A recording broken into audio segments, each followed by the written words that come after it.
صرف 10 مرتبہ درود پاک پڑھنے کے حیران کن فائدے، جنہیں سن کر آپ حیران ہو جائیں کہ اتنے بڑے فائدے، اتنی بڑی برکات، اتنی بڑی فضیلت، وہ بھی صرف 10 مرتبہ درود پاک پڑھنے کی۔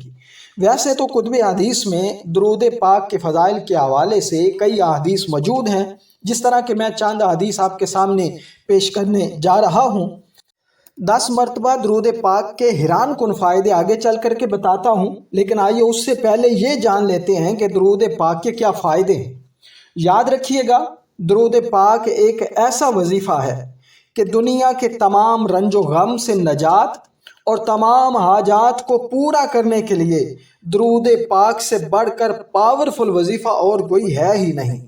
جامع ترمذی کی ایک روایت میں حضرت ابی بن کعب رضی اللہ تعالیٰ عنہ نے حضور اکرم صلی اللہ علیہ وسلم سے عرض کیا کہ اگر میں اپنے سارے دعاؤں کے وقت کو درود شریف میں صرف کر دوں تو کیسا ہوگا؟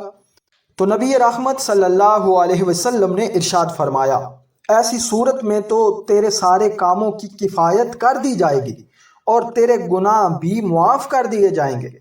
اسی طرح ایک اور حدیث پاک ہے، حضرت عبد الرحمن بن عوف رضی اللہ تعالی عنہ سے روایت ہے کہ ایک بار رسول اللہ صلی اللہ علیہ وسلم آبادی سے نکل کر کھجوروں کے ایک باغ میں پہنچے اور سجدہ میں گر گئے اور بہت دیر اسی طرح سجدے میں پڑے رہے، یہاں تک کہ مجھے خطرہ ہوا کہ آپ وفات تو نہیں پا گئے۔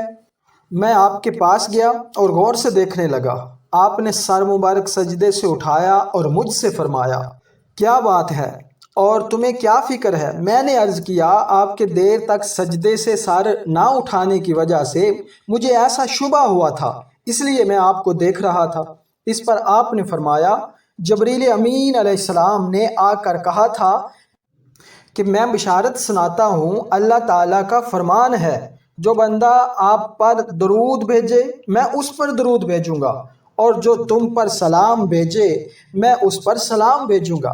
یعنی یہ کتنی بابرکت بات ہے کہ جو شخص نبی کریم علیہ السلام پر صلات یعنی درود بھیجتا ہے، اللہ اس شخص پر درود بھیجتا ہے، اور جو مصطفیٰ پر سلام بھیجتا ہے، اللہ اس شخص پر سلام بھیجتا ہے۔ بڑی سعادت کی بات ہے۔ اسی طرح ایک اور حدیث پاک ہے، حضرت انس رضی اللہ تعالی عنہ سے روایت ہے کہ رسول اللہ صلی اللہ علیہ وسلم نے ارشاد فرمایا، یہ نسائی شریف کی حدیث ہے، جو بندہ مجھ پر ایک مرتبہ صلات یعنی درود بھیجے، اللہ تعالیٰ اس پر 10 مرتبہ صلات یعنی درود بھیجتا ہے اور اس کی 10 خطائیں معاف کر دی جاتی ہیں اور اس کے 10 درجات بلند کر دیے جاتے ہیں۔ اسی طرح ترمذی شریف کی ایک حدیث ہے جسے حضرت عبداللہ بن مسعود رضی اللہ تعالی عنہ روایت کرتے ہیں، حضور اقدس صلی اللہ علیہ وسلم نے ارشاد فرمایا، بلا شک قیامت میں ہر موقع پر مجھ سے زیادہ قریب وہ شخص ہوگا جو مجھ پر کثرت سے درود پاک پڑھنے والا ہوگا۔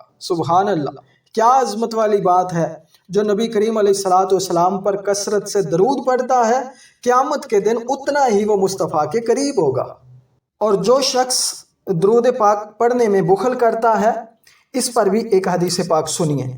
حضرت ابو ہریرہ رضی اللہ تعالی عنہ سے روایت ہے، رسول کریم صلی اللہ علیہ وسلم نے ارشاد فرمایا، ذلیل و خوار ہے وہ شخص جس کے سامنے میرا ذکر آئے اور وہ مجھ پر درود شریف نہ پڑھے۔ یہ ارشاد مبارک اس طویل حدیث کا حصہ ہے جس میں یہ بھی فرمایا گیا ہے، ذلیل و خوار ہے وہ شخص جس کے لیے رمضان کا مہینہ آئے اور اس کے گزرنے سے پہلے اس کی مغفرت کا فیصلہ نہ ہو جائے، اور فرمایا ذلیل و خوار ہو وہ آدمی جس کے ماں باپ یا دونوں میں سے کوئی ایک اس کے سامنے بڑھاپے کو پہنچے اور وہ ان کی خدمت کر کے جنت حاصل نہ کر سکے۔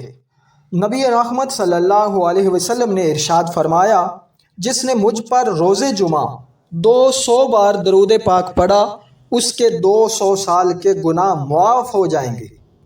اسی طرح حدیث صحیح ہے، نبی کریم صلی اللہ علیہ وسلم نے فرمایا، جو شخص مجھ پر صبح 10 بار درود پاک پڑھے اور پھر شام کے وقت مجھ پر 10 مرتبہ درود پاک پڑھتا ہے، فرمایا قیامت کے دن میں اس اپنے امتی کی شفاعت کروں گا اور اسے جنت میں لے کر جاؤں گا۔ ناظرین گرامی، کتنی بڑی برکات ہے شفاعت اور جنت کی گارنٹی دے دی نبی کریم علیہ الصلوۃ والسلام نے کہ جو صبح و شام 10 مرتبہ درود پڑھتا ہے۔ تو ہمیں چاہیے کہ ہم کثرت سے نبی رحمت صلی اللہ علیہ وسلم پر درود پاک پڑھا کریں۔ تو ناظرین گرامی، کتنا وقت لگتا ہے 10 مرتبہ صبح و شام درود پاک پڑھنے میں؟ 5 منٹس بھی نہیں لگتے۔ تو بدلے میں اللہ تعالیٰ سے مصطفیٰ شفاعت بھی کروائیں گے اور جنت میں داخل بھی فرمائیں گے۔ اللہ تعالیٰ سے دعا ہے کہ اللہ تعالیٰ ہمیں درود پاک کثرت کے ساتھ پڑھنے کی توفیق عطا فرمائے۔ ویڈیو کو لائک اور چینل کو سبسکرائب کرنا مت بھولیے۔ اپنا رکھیے بہت سارا خیال۔ السلام علیکم ورحمۃ اللہ۔